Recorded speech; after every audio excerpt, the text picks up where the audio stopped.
Yeah, when we get back So, to the top or whatever. magandang hapon mga kasaka. Ito, may bisita tayong mga Power Ranger.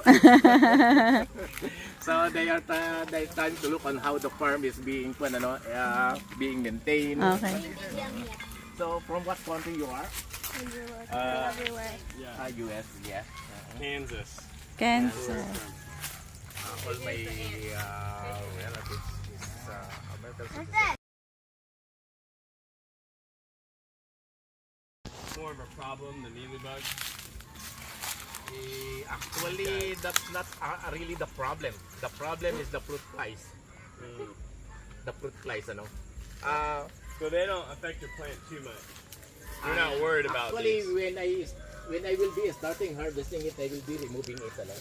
Cut it here, cut at night, then transfer it to the lemon tree. Then the next morning, there's no more. Yeah. And you can harvest it. Sometimes they said, how I will harvest it? So it's that easy.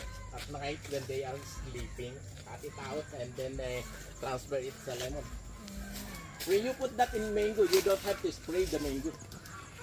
Because that one will attack all those mga pests. Okay, man. That is the real red weaving They ants. have a nest right here. Red weaving ants. If you want to look at the internet, what the meaning of red weaving ants, you can say that this is the one that make Africa productive in foods. And I already promoted it sa DA. Patikay mo ka na dito. In 3 months time, but it can stay up to that point until 7 months. So you have 4 months to harvest it. They can stay here for 4 months.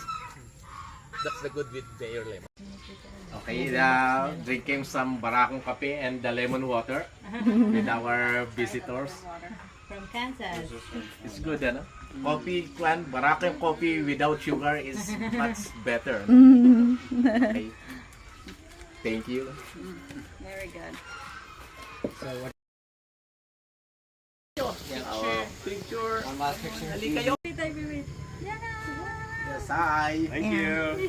Thank you. Thank you. Enjoyed it. Thank you. It was great. So good. So good. Kapeng Barako.